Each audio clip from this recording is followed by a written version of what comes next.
നമ്മളിപ്പോ ഇവിടെ എത്തിയാ വണ്ടിപ്പെരിയാർ ദൂതല മറ്റൊരു വീഡിയോയിലേക്ക് എല്ലാവർക്കും ഒരിക്കൽ കൂടി സ്വാഗതം. ഞാൻ എൻ്റെ ആദ്യത്തെ ട്രാവൽ വീഡിയോ അപ്ലോഡ് ചെയ്യാൻ പോവുകയാണ്. ആ വീഡിയോ ഷൂട്ട് ചെയ്ത് കുറച്ച് നാൾ മുമ്പാണ്, കുറേ പഴയ വീഡിയോ ആണത്. ബ്ലോഗിങ്ങിൻ്റെ ഒരു ട്രയൽ ഞാൻ ഷൂട്ട് ചെയ്തതാണ്. ഒരു 3 വീഡിയോസാണ് ഞാൻ അപ്ലോഡ് ചെയ്യുന്നത്. കാരണം ഒരു ട്രാവൽ വ്ളോഗിൻ്റെ ഒരു ലെങ്തി ആയിട്ടുള്ളൊരു വീഡിയോ ആണ്. അതുകൊണ്ട് അത് 3 പാർട്ടായിട്ട് മാറ്റി നമ്മളിപ്പോൾ അപ്ലോഡ് ചെയ്യാൻ പോവുകയാണ്. ഇത് വീഡിയോസ് ഞാൻ ട്രാവൽ വീഡിയോ എടുക്കുന്നതിൻ്റെ ഒരു ട്രയൽ മാത്രമാണ്. ഫുള്ള് മൊബൈലാണ് അത് ഷൂട്ട് ചെയ്തിരിക്കുന്നത്. കുറച്ച് ഭാഗങ്ങൾ മാത്രമേ ഉള്ളൂ ക്യാമറ ഷൂട്ട് ചെയ്ത്, ബാക്കി മുഴുവൻ മൊബൈലാണ് ഷൂട്ട് ചെയ്തിരിക്കുന്നത്. പ്രശ്നങ്ങളും കാര്യങ്ങളും എല്ലാം ഉറപ്പായിട്ടും ഉണ്ടാവും. അപ്പോൾ നമ്മൾ ആദ്യത്തെ വീഡിയോ ആയതുകൊണ്ട് എല്ലാവരും അതിൻ്റെതായ രീതിയിൽ അതിനെ കാണുക. Good morning guys. രാവിലെ ഇപ്പം ക്രൂ ചേഞ്ച് ആയിരിക്കുകയാണ്.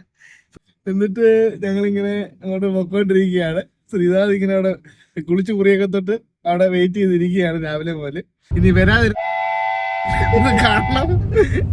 വട്ടൻ തെണ്ടി ജയന്റെ മോൻ വരും ദിവസങ്ങളുള്ള മരുന്നുകൾ തരുന്നതായിരിക്കും. മറ്റൊരു വീഡിയോയിലേക്ക് എല്ലാവർക്കും സ്വാഗതം. അപ്പൊ ഗൈസ്, ഞങ്ങൾ ഇന്ന് കൊടൈക്കനാൽ പോവുകയാണ്. നമ്മുടെ വളരെ നാളത്തെ ഒരു ആഗ്രഹമായിരുന്നു കൊടൈക്കനാൽ പോകണമെന്നുള്ളത്. നമ്മുടെ സുഹൃത്തുക്കളെല്ലാം നാല് കൊണ്ട് തന്നെ അത് പ്ലാൻ വളരെയധികം പൊട്ടിയിരിക്കുകയാണ്. അപ്പൊ നമ്മുടെ സുഹൃത്ത് നമ്മുടെ വിൻസെന്റ് ബഹറിൽ നിന്ന് വന്നതിന്റെ ചെലവായിട്ട് വിൻസെന്റ് പറഞ്ഞു നമുക്ക് കൊടൈക്കനാൽ പോവാം, എല്ലാ ചെലവും ഞാൻ തന്നെ ചെയ്തോളാം. കാരണം രാവിലെ കൃത്യം 9:30 തന്നെ എന്റെ വീട്ടിലെത്തുമെന്ന് പറഞ്ഞാണ് ഇവർ രണ്ടുപേരുടെ പോകുന്നത്. സമയം ഇപ്പൊ നിങ്ങൾ കണ്ടല്ലോ, 11:15. ഇനിയിപ്പോ ഞങ്ങൾ കൊടൈക്കനാൽ ചെല്ലുന്ന സമയം എപ്പോഴാന്ന് ഞങ്ങൾക്ക് മാത്രമേ അറിയത്തുള്ളൂ. ഏതായാലും പ്രശ്നങ്ങളൊന്നും ഇല്ലാതെ അങ്ങ് ചെല്ലട്ടെ എന്ന് തന്നെ ഞങ്ങൾ വിശ്വസിക്കുന്നു. വിജ്ഞാനം ഏറ്റവും കയറിക്കൊണ്ടിരിക്കുകയാണ്. ഭയങ്കര മഴയും കോട മഞ്ഞുമാണ് ഇവിടെ. റോഡിലൊക്കെ വണ്ടിയുടെ ഭയങ്കര തിരക്കാണ്. വേഗം തന്നെ ഞങ്ങൾ കൊടൈക്കനാലിലേക്ക് കുമളി റൂട്ടിലേക്ക് പോകുന്നതായിരിക്കും.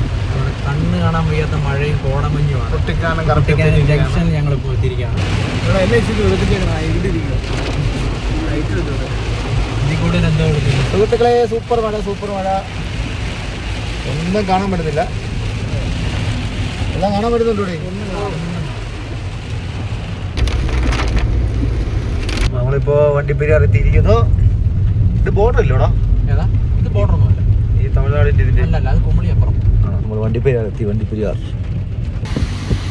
മഴ ഇപ്പോഴും നല്ല പെയ്ത് പെയ്തുകൊണ്ടിരിക്കുകയാണ്. ഞങ്ങള് തമിഴ്നാട് കേരള ബോർഡർ എത്തിയിരിക്കുന്നു. നമ്മളിപ്പോ ഇവിടെ എത്തിയാ വണ്ടിപ്പെരിയാർ. ഞങ്ങളൊരു കട്ടൻ കാപ്പി കുടിക്കാനുള്ള ശ്രമങ്ങളാണ് നോക്കുന്നത്. അപ്പൊ ഈ നല്ല തണുപ്പാണ്, നല്ല മഴയും നല്ല തണുപ്പുണ്ട്. ഒരു കട്ടൻ കാപ്പി കുടിക്കാം. മിസ്റ്റർ ഡ്രൈവർ, എനിക്ക് കട്ടൻ കാപ്പിയോട് താല്പര്യമില്ല. എനിക്ക് നല്ല സാധാ കാപ്പിയോ ചായയോ എല്ലാമാണ് എനിക്ക് താല്പര്യം. വട ഇഷ്ടമാണ്. അതാ, 2 സൈഡും ഫുള്ള് വനമാണ് ഇല്ലടോ. ഇതൊക്കെ ഡേഞ്ചർ സ്ഥലങ്ങളാണ്. കാണുമ്പോൾ ഒന്നുമില്ല. നെറ്റ് ഓഫ് ചെയ്യുമല്ലോ. പിന്നെ ഇന്നടത്ത് നെറ്റ് ഓഫ് ചെയ്യണമെന്ന് വല്ല നിയമമുണ്ട്? കാശ്മീർ മാത്രമേ ഉള്ളൂ, അവർ ഓൾറെഡി ബ്ലോക്ക് ചെയ്തോളൂ. ഞങ്ങൾ അങ്ങനെ തമിഴ്നാട് കേരള ബോർഡർ എത്തിയിരിക്കുന്നു. ഞങ്ങൾ തമിഴ്നാട്ടിലേക്ക് പ്രവേശിക്കുകയാണ്. Trichy Theni Tamil Nadu check post. അങ്ങനെ ഞങ്ങൾ നീണ്ട 3-4 മണിക്കൂറത്തെ യാത്രയ്ക്ക് ശേഷം ഞങ്ങൾ തമിഴ്നാട് അതിർത്തിയിലേക്ക് എത്തിയിരിക്കുകയാണ്. ഇപ്പം നേരെ ഞങ്ങൾ കമ്പം തേനിയാണ് അടുത്ത റൂട്ട്. അവിടുന്ന് നേരെ കൊടൈക്കനാൽ ഉദ്ദേശത്തിലാണ്. പുറത്തെ ക്ലൈമറ്റ് മഴയ്ക്ക് ഒരു ചെറിയ ശമനം ഉണ്ടായിട്ടുണ്ട്. അതുകൊണ്ട് ഡ്രൈവിംഗ് വലിയ പ്രശ്നമില്ല.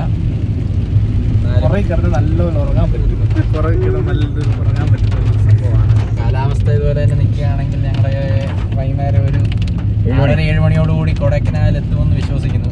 ഇടയ്ക്ക് ഉച്ചഭക്ഷണം ലഘുവായിട്ട് ഞങ്ങൾ ഭക്ഷണം കഴിച്ചു. എവിടെയെങ്കിലും ഒരു ചായ കുടിക്കാമെന്നുള്ളൊരു ആലോചനയിലാണ്. നല്ലൊരു കട കണ്ടില്ല. അടുത്ത വീഡിയോ ആയിട്ട് നമുക്ക് വീണ്ടും കാണാം. Bye bye.